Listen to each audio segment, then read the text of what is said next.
بسم اللہ الرحمن الرحیم۔ بسم اللہ الرحمن الرحیم نحمدہ و نصلی علی رسولہ الکریم۔ الاحسان اکیڈمی اسلامی عقائد کورس حصہ دوم، صفحہ نمبر 27۔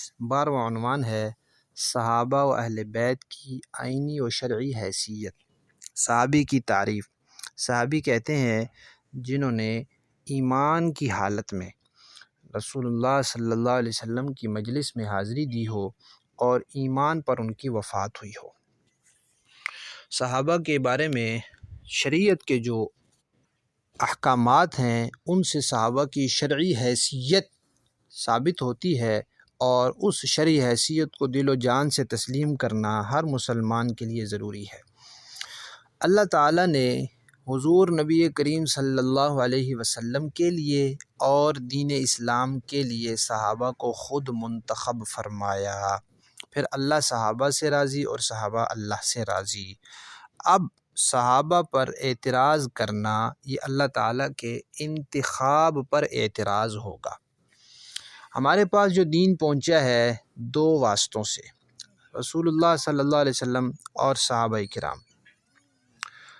تو اللہ اور صحابہ کے درمیان رسول اللہ صلی اللہ علیہ وسلم کا واسطہ ہے، اور صحابہ اور امت کے درمیان رسول اللہ اور امت کے درمیان صحابہ کا واسطہ ہے۔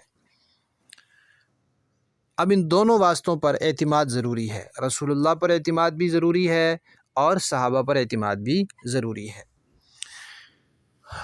حضور صلی اللہ علیہ وسلم کی اطاعت اور اتباع اللہ تعالیٰ کی اطاعت کا نمونہ ہے، اور صحابہ کرام کی اطاعت اور اتباع یہ حضور کی اطاعت کا نمونہ ہے۔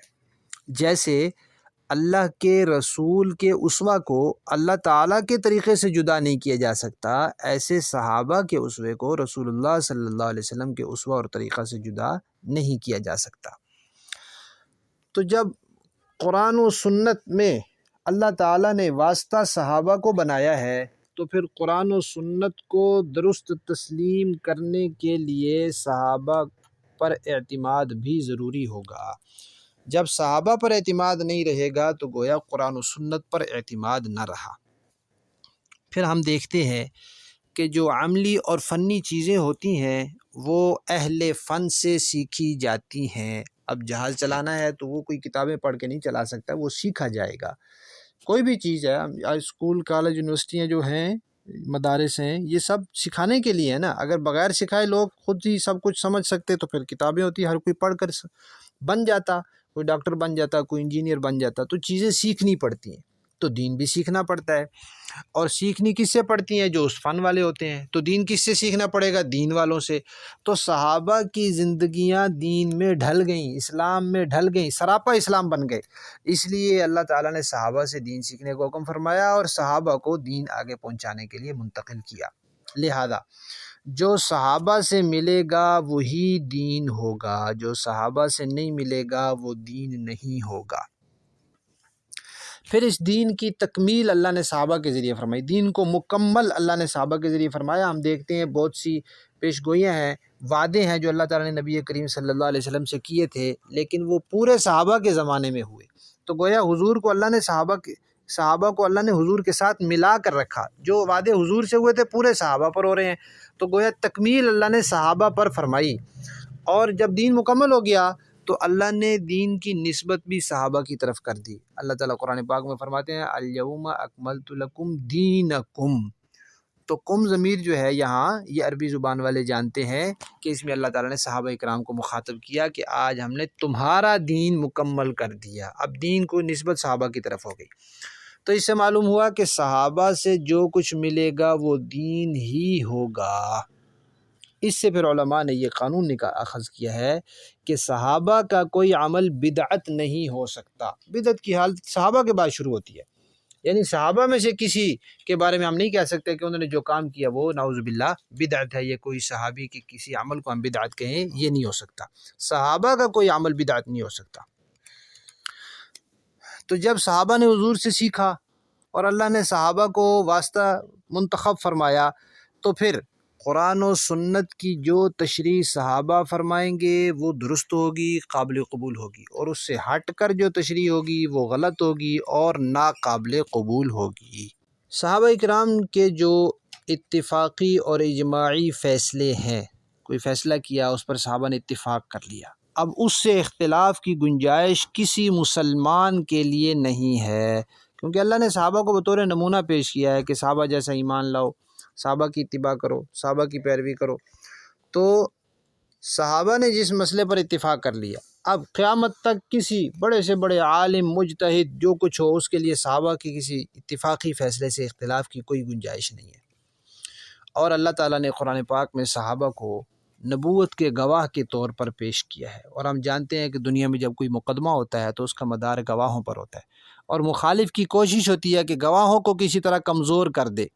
تو اگر صحابہ نبوت کے گواہ ہیں، ان کو کمزور کیا جائے گا تو پھر خود نبوت پر حرف آئے گا۔ بعض لوگ تاریخ کی کتابوں سے باتیں دیکھ کر صحابہ پر اعتراض کرتے ہیں، حالانکہ تاریخ کی حیثیت جو ہے وہ تو ایسی ہے جیسے کوئی مکان گر جائے، مکان بنایا ٹھیک ٹھاک گر جائے، اب اس کے اندر ملبہ ہے، اس ملبے میں ہر قسم کی چیزیں ہیں، اچھی بھی بری بھی، پاک بھی ناپاک بھی۔ اسی طرح تاریخ کی مثال اخبار سے دی گئی ہے، اخبار والے کا کام ہے سب خبریں جمع کر دینا، اب ان میں صحیح بھی ہیں، غلط بھی ہیں، سچی بھی ہیں، جھوٹی بھی ہیں۔ ایک آدمی نے بیان دیا جی فلاں ایسا ہے، دوسرے سیاسی لیڈر نے بیان دیا فلاں ایسے، اخبار والے نے دونوں بیان شائع کر دیے، ہو سکتا ہے دونوں جھوٹ ہوں، ہو سکتا ہے ایک جھوٹ ہو سکتا ہے دونوں سچے ہوں۔ تو تاریخ کی چیزیں تو چھان بین کرنی پڑتی ہے۔ اب قرآن و سنت کو چھوڑ کر صحابہ کو صرف تاریخ کے آئینے میں دکھانا یہ بہت بڑا جرم ہے اور بہت بڑا ظلم ہے۔ ایک لفظ استعمال ہوتا ہے جرح کا، جرح کا معنی ہوتا ہے عیب بیان کرنا کسی کا، اس کو زخمی کرنا، اور ایک لفظ استعمال ہوتا ہے تنقید، تنقید کا معنی ہوتا ہے کسی کو پرکھنا، جانچنا کہ یہ صحیح ہے یا نہیں، اور یا پھر اس کا معنی ہوتا ہے نکتہ چینی کرنا۔ تو صحابہ اکرام کو اللہ تعالیٰ نے پرکھ لیا، ان کا امتحان لے لیا، نتیجہ بھی سنا دیا۔ اب اسلام نے اجازت نہیں دی کسی کو کہ وہ صحابہ اکرام کو پرکھے یا صحابہ اکرام پر نکتہ چینی کرے یا ان پر جرح کرے، تنقید کرے، یہ کسی کو اجازت نہیں ہے۔ انبیاء کرام علیہم الصلاۃ والسلام کے بعد سب سے اعلیٰ اور افضل مقام صحابہ کرام کا ہے۔ صحابہ کے علاوہ کوئی دوسرا کسی صحابی کے ادنیٰ صحابی کے مرتبے تک بھی نہیں پہنچ سکتا۔ صحابہ کے بارے میں ہمارا یہ عقیدہ ہے کہ تمام صحابہ کامل مومن، مخلص، متقی، عادل اور اعلیٰ درجے کے ولی اللہ اور ہدایت یافتہ ہیں۔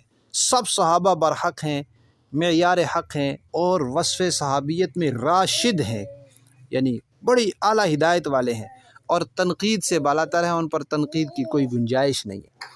اللہ تعالیٰ نے قرآن پاک میں ان سے رضا کا اعلان بھی فرمایا کہ اللہ ان سے راضی ہے، ان کی مغفرت کا اعلان بھی فرمایا کہ اللہ نے ان کو بخش دیا، اور ان کو جنت کا پروانہ بھی مل چکا ہے، ان کا جنت میں جانا یقینی ہے۔ اس لیے صحابہ کی محبت دین ہے، ایمان ہے، اور صحابہ سے بغض اور نفرت یہ کفر ہے اور نافرمانی ہے۔ صحابہ سے محبت رسول اللہ سے محبت ہے، صحابہ سے نفرت رسول اللہ سے نفرت ہے۔ ہم پیچھے پڑ چکے ہیں کہ صحابہ معصوم تو نہیں ہے لیکن محفوظ ضرور ہیں، کہ بالفرض اگر کبھی کسی سے کوئی گناہ ہو گیا تو وہ اس پر باقی نہیں رہے، اور کسی کو آخرت میں کسی قسم کا عذاب نہیں ہوگا۔ نبی کریم صلی اللہ علیہ وسلم نے صحابہ کی مثال دی ہے ستاروں سے، اور اپنے اہل بیت کی مثال دی ہے کشتی نوح سے۔ اہل بیت کا مطلب گھر والے، تو حضور کی بیویاں، حضور کے بیٹے، چاروں بیٹیاں، حضور کے داماد، آپ کے دوسرے مسلمان رشتہ دار، یہ سب اہل بیت ہیں، اور یہ سب بھی صحابہ ہیں۔ صحابہ والے سارے فضائل ان کو بھی حاصل ہیں۔ تو حضور نے مثال دی اہل بیت کی کشتی نوح سے، جیسے نوح علیہ السلام کی کشتی میں بیٹھنے والے بچ گئے، باقی سارے غرق ہو گئے، تو اہل بیت سے محبت رکھنے والے بچ جائیں گے، باقی سارے گمراہ ہو جائیں گے۔ اور صحابہ کی مثال دی تاروں سے، تو کشتی میں بیٹھنے والے سمندر میں تاروں سے رہنمائی لیتے ہیں، تو اہل بیت کی کشتی میں بیٹھ کر رہنمائی بہرحال صحابہ سے لینی ہے۔ اس لیے دونوں سے محبت ایمان کا تقاضا ہے، اور دونوں سے عقیدت رکھنا ہر مسلمان کے لیے ضروری ہے۔ حضور کی جو بیویاں ہیں وہ ایمان والوں کی مائیں ہیں، اور پوری دنیا کی، پوری کائنات کی پاکیزہ اور افضل ترین خواتین ہیں۔ صحابہ کے حوالے سے قرآن پاک میں اللہ تعالیٰ نے مہاجر صحابہ سے وعدہ کیا تھا کہ اللہ تعالیٰ ان کو زمین میں خلافت دیں گے، اور نبی کریم صلی اللہ علیہ وسلم نے اس خلافت کی مدت 30 سال بیان فرمائی ہے۔